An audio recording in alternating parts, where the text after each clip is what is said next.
Meus irmãos, graças a Deus por tudo que Deus tem feito em nossas vidas. Hoje, nossa lição de número 11. O nosso tema é os gigantes da fé e o seu legado para a igreja. Então nós vamos ver que nessa lição vai falar acerca dos gigantes da fé, dos heróis da fé do capítulo 11 do livro do livro de Hebreus. Então perceba que da Epístola aos Hebreus, melhor dizendo. Mas então nós vamos ver o porquê, qual é o exemplo que eles dão para nós, que tipo de exemplo que eles dão para nós e que nós temos que seguir o exemplo desses heróis da fé, porque eles deixaram um legado, como está no nosso título da nossa lição.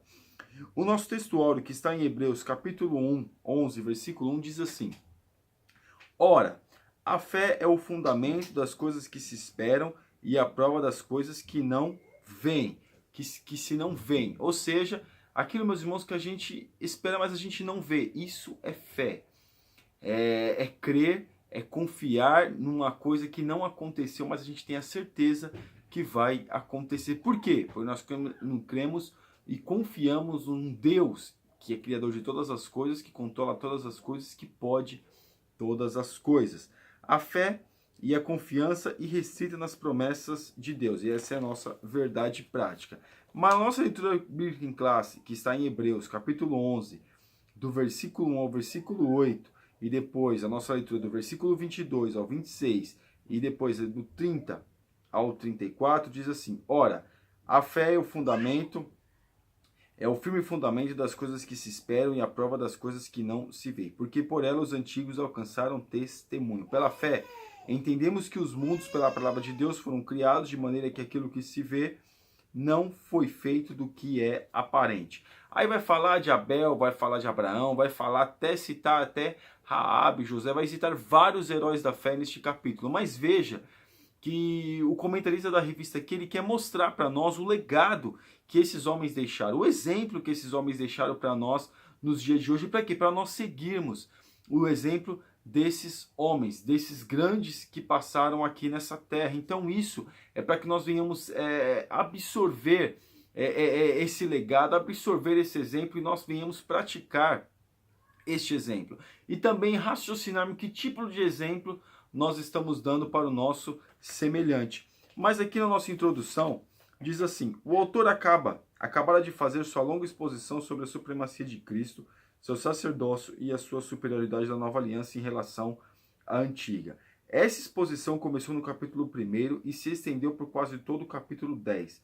Aqui ele faz um apanhado histórico sobre a jornada de fé e dos homens, das mulheres de Deus no Antigo Testamento, do Antigo Pacto. E com isso deveria ser tomado como exemplo para os cristãos do Novo Concerto. Então, aqui vai dizer aqui que essa fé, diferentemente do conceito de justificação dado por Paulo, aparece aqui com um sentido de ousadia, perseverança e confiança nas promessas de Deus.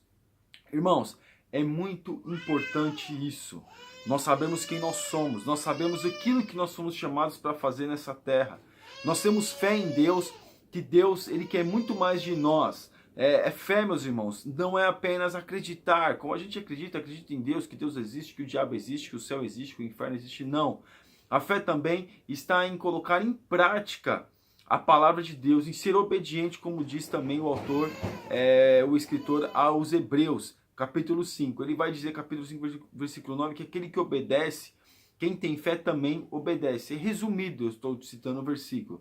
Mas nós vemos que aqui o autor aqui da revista, até nós podemos colocar até o autor aos Hebreus, estava querendo demonstrar que tipo de exemplo esses heróis da fé deixaram para nós. Mesmo até Raabe, que foi uma meretriz, mesmo assim ela também deixou um grande exemplo e foi colocada nos heróis da fé.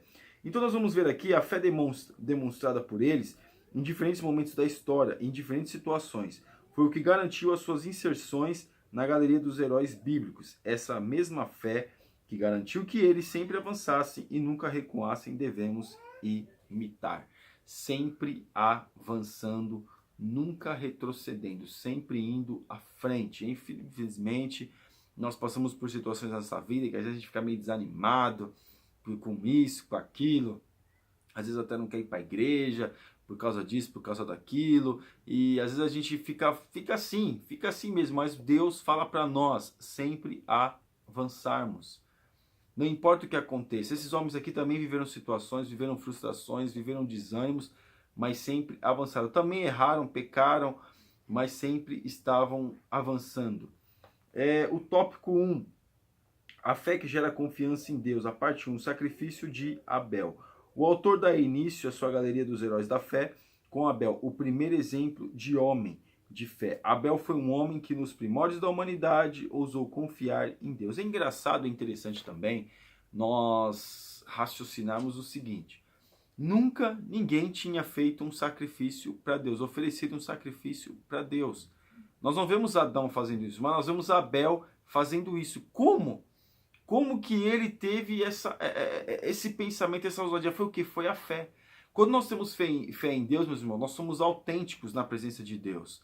Nós somos únicos na presença de Deus. Únicos no sentido que a gente pega o exemplo de um, pega o exemplo de outro, mas nós somos únicos. Nós conseguimos caminhar com a confiança que nós temos em Deus. Sempre precisamos uns dos outros, mas nós confiamos em Deus e conseguimos caminhar com Deus. Mas aqui nós vemos Abel, ele oferecendo o sacrifício para Deus, ele oferecendo aquilo que ele tinha de melhor para Deus. Já o seu irmão Caim, não. E o exemplo dele foi tão grande, que o seu irmão ficou tão indignado que planejou e realmente executou matar Abel. Mas nós vemos aí que a sua confiança, que a sua fé, às vezes também, meus irmãos, às vezes a gente passa por situações, porque Deus poderia ter dado o livramento para Abel. Ele era um grande homem de Deus, mas nós vemos que Deus tem os seus planos, Deus sabe de todas as coisas, Deus pode todas as coisas, tudo está na mão de Deus, nós não conhecemos os propósitos de Deus, então não cabe a nós questionarmos por que Deus não livrou Abel? Por que Deus ele não era tão confiante? Ele não tinha tanta confiança em Deus, não tinha tanta fé, não dava aquilo que ele tinha. Por que Deus não livrou Abel da morte? Porque Deus tem os seus planos. Eu sei que às vezes falar isso é muito vago, mas, meus irmãos, tem coisas que nós não temos resposta. Só Deus tem a resposta. Parte 2, o testemunho de Enoque. Enoque, ele tem uma leve passagem. Nós vamos ver que fala de Enoque até nos livros apócrifos, mas teve uma leve passagem. Mas quando fala de Enoque, diz que Enoque andou com Deus. E Deus se agradou de Enoque e o transladou. Nós vemos, irmãos, que Enoque, o registro bíblico registra rápido, mas Enoque ele viveu mais de 300 anos nessa terra. Claro, antigamente o povo vivia 500, 600 anos, mas nós vemos aqui que Enoque ele teve uma rápida passagem. Porém, que o autor colocou. Porém, nós vemos que ele foi um grande homem de Deus. Enoque foi um dos grandes, meus irmãos, a pisar nessa terra. Então veja como o que acontece. Enoque, ele passa por aqui, ele pisa aqui, Deus se agrada dele, ele foi fiel a Deus num mundo tão turbulento, num mundo tão difícil que estava ali, porque não tinha não tinha leis que pudesse reger o povo. Não, o povo tinha que confiar em Deus e tinha que andar, mas a maldade invadiu de uma tal forma que o povo estava mal, que o povo estava difícil. E Enoque, ele conseguiu ser íntegro na presença de Deus. A confiança de Noé. Noé, ele consegue ter uma confiança em Deus. E Deus manda ele fazer uma arca. Irmãos, um dado histórico aqui. Noé não vivia perto de mar nenhum. E outra coisa também que alguns até discutem é que os barcos eles foram inventados pelos egípcios. E naquele momento não existia uma nação egípcia, não existia um povo egípcio. Então eles foram inventados mais à frente, depois, com certeza, bem depois do dilúvio, que os egípcios eles inventaram as embarcações que subiam o rio Nilo ali para poder a rota de comércio, para poder buscar algumas coisas também, para poder construir as suas pirâmides. Mas nós vemos e as suas cidades. Mas nós vemos aqui que Noé ele teve uma confiança em Deus, ficou aproximadamente 110, 120 anos construindo uma arca, que não era um navio, ele era uma arca. E nós vemos, irmãos, que Deus deu todos os diâmetros para ele, deu tudo aquilo que ele precisava. Por quê? Porque ele não, aquele tipo de embarcação que Noé construiu não era para um mar calmo, era para um mar revolto. E nós não vemos em nenhum momento, nenhuma onda, nada que virou aquela embarcação. Por quê? Porque Deus mandou construir, com a madeira que Deus mandou construir, tudo que Deus mandou fazer, Noé colocou em prática. E aí, meus irmãos, nós vamos a confiança de Noé, porque até então nunca tinha chovido.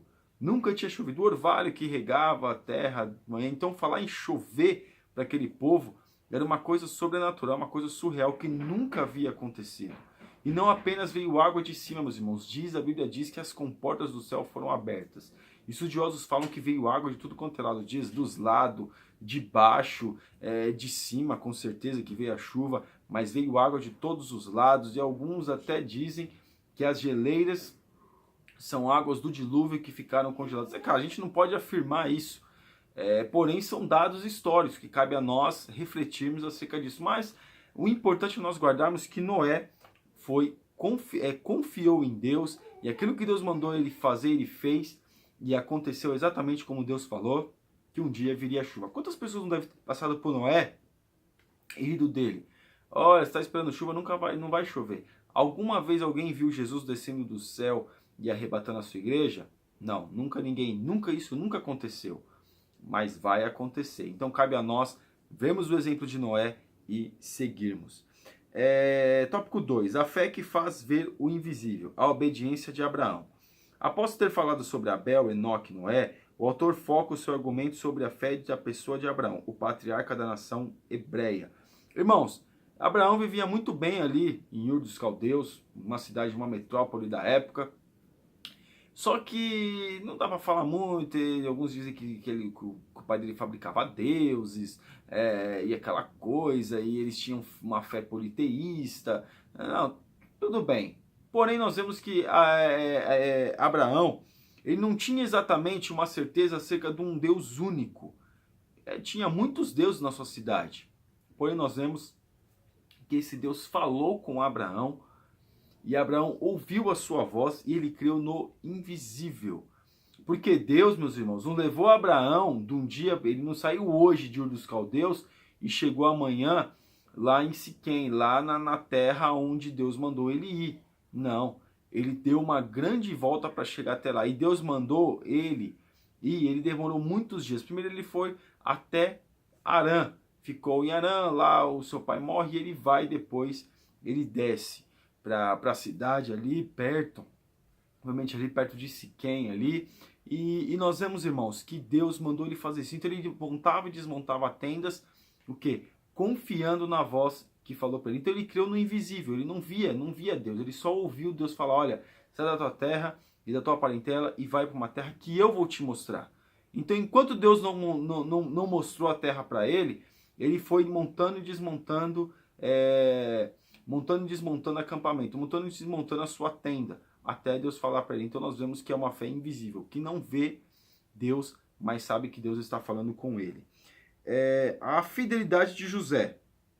Irmãos, todos nós conhecemos a história de José, uma história muito bonita, e aqui vai até dizer, a escritura testemunha sobre a fidelidade de José. Embora tenha sido vendido, ele mesmo nunca se vendeu. José, meus irmãos, ele tinha todos os motivos, humanamente falando, para reclamar de Deus. Poxa, eu era tão fiel ao meu pai, eu era um jovem tão dedicado às coisas, e agora meus irmãos me venderam, revoltado, aquela coisa. Mas não, mesmo na prisão, ele foi mais ou menos com 16 anos sido vendido, e ele só assumiu governador do Egito com 30 anos, os estudiosos dizem.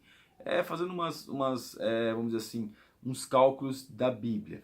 Então, meus irmãos, nós vemos que muito tempo depois só que José, ele assume o governo do Egito, uma promessa que Deus falou para ele lá atrás em sonhos, e Deus revelou a ele só depois, porque Deus prepara para depois executar o plano. Então nós vemos aqui que José, ele criou no invisível, porque ele sabia, uma hora Deus vai me usar, uma hora Deus vai fazer alguma coisa. E Deus fez realmente na vida de José. A determinação de Moisés. A jornada no êxodo sob a liderança de Moisés durou 40 anos. Todavia, a jornada de fé de Moisés começou bem antes. Moisés foi um homem determinado, ousado e confiante e cheio de fé. A sua fé também permitiu que ele enxergasse o invisível, pois teve por maiores riquezas o vitupério de Cristo e os tesouros do Egito. Irmãos, Moisés, ele era herdeiro do trono. Claro, alguém vai dizer que ele não poderia ser o primeiro a assumir o trono. Com certeza ele deve estar na linhagem de sucessão do trono. É como nós vemos até na Inglaterra lá, que ainda eles têm essa visão da monarquia, que a rainha Elizabeth é a rainha, mas tem o seu filho, e do seu filho passa pro seu neto, e do seu neto chega a outro. Provavelmente era mais ou menos essa linhagem que Moisés deveria esperar. Mas mesmo assim ele estava luxando, vamos dizer assim. Ele estava aproveitando todas as riquezas do Egito até que Deus fala com ele. Ele tem um encontro com Deus. Algum vai dizer que até que ele já tinha essa linhagem, esse ensinamento. Ele já tinha ouvido falar. Eu creio também que Deus começou a trabalhar muito antes. Porém, teve uma hora que ele teve que sair, teve que largar. E ele largou mesmo, deixou. Então nós vemos que Moisés teve a determinação de sair e não voltar para trás. De sair do Egito, não, eu não vou participar dessas coisas do Egito. Eu vou ficar com o meu povo hebreu. E vou ficar com eles e determinado. Ele mata um homem, tem que fugir, fica 40 anos fora, e depois ele volta, e aí ele não é reconhecido. Então nós vemos, irmãos, que Moisés estava determinado realmente a fazer a vontade de Deus. Será que nós somos determinados verdadeiramente em cumprir a vontade de Deus nessa terra? Tópico 3, a fé que dá poder para avançar, a ousadia de Josué. Moisés havia morrido e a Josué coube a missão de introduzir o povo na terra prometida. Irmãos, Josué foi ousado. Claro, alguns dizem até que ele deixou algumas terras para conquistar e isso gerou problemas para Israel lá na frente. Mas ele foi ousado. Não tinha tanta intimidade com Deus como Moisés tinha, não tinha tanta instrução como Moisés tinha, mas ele foi ousado. Ele falou, é isso mesmo, Senhor, que o Senhor quer? E foi, enfrentou os exércitos, venceu os exércitos de gigantes, vários tipos de exércitos, ele venceu. Só não venceu mais porque deixou, como quem diz o outro, deixou a desejar. Mas nós vemos aqui que ele está no Heróis da Fé. Por quê? Porque nós somos seres humanos e nós somos falhos. Nós somos falhos. Mas nós vemos que um grande exemplo de ousadia é Josué. Josué que enfrentou vários, que Deus também, claro, deu vários realmente. Deus colocou as suas mãos ali para que Josué fosse vitorioso nas batalhas. A coragem de Raabe. Na queda de Jericó, Raabe escapou com vida, escapou, como afirma o texto bíblico, pela fé, Hebreus 11:31. Mas a sua fé fez mais. Pela fé, Raabe, mesmo sendo gentia, entrou na linhagem do povo de Deus. A fé de Raabe deve servir de inspiração e motivação para quem está na jornada rumo a Canaã celestial. Raabe era uma mulher que nós sabemos, uma meretriz, vivia ali encostada ali nos muros de Jericó, e os homens estavam ali, os espias foram lá espiar a terra, ver, e aí descobriram e eles se esconderam lá. E fala, coloca um fio roxo aí na sua porta, que a gente não vai entrar, não vai destruir. Raabe conseguiu guardar segredo, e aí, meus irmãos, não foi morta, foi contra o seu povo assim, né? Ela viu a sua família, porque realmente a fama de Israel já estava muito grande acerca das batalhas, eles estavam vencendo todas as batalhas, e aquela seria mais uma batalha que eles venceriam. Então Raabe sabia disso, tinha com certeza Deus, ela ficou com o coração, vamos dizer assim, tocado acerca disso, e aí, meus irmãos, ela acolheu os espias dentro da sua casa, pediu para que não morresse, porque ela tinha certeza que a terra seria invadida, e aí ela conseguiu também entrar nos Heróis da Fé e entrou até na linhagem do Senhor. O 3, o heroísmo de Gideão. Gideão, meus irmãos, ele foi vai dizer que é covarde, e que Gideão é um covarde, é que Gideão não quis acreditar que ele, da menor tribo de Israel, da tribo de Benjamim, um homem que não tinha tanta, vamos dizer assim, poderia ser escolhido outros, que às vezes poderia ter outros líderes em ascensão ali, mas por que eu, Senhor? Por que eu? E ele já começa, meus irmãos, atacando até o altar lá que tinha outros deuses, ele derruba o altar, fala que fui eu, e Deus já começa a tomá-lo, e esse heroísmo de Gideão fez com que ele também entrasse nos Heróis da Fé. Lá na frente também aconteceu algumas situações, porém nós vemos que Gideão alavancou, foi um dos grandes juízes de Israel que conseguiu libertar, ou vamos dizer, libertar o povo de Israel dos midianitas. E agora nós vamos, meus irmãos, para a nossa conclusão. O autor de Hebreus contrasta o caminhar de vários personagens da história bíblica com a carreira proposta aos cristãos. Esses personagens tinham em comum um longo e desafiador percurso para fazer. Sem perseverança, ousadia e fé, nenhum deles teria conseguido chegar ao seu destino final. A única forma de não retroceder é caminhar com fé.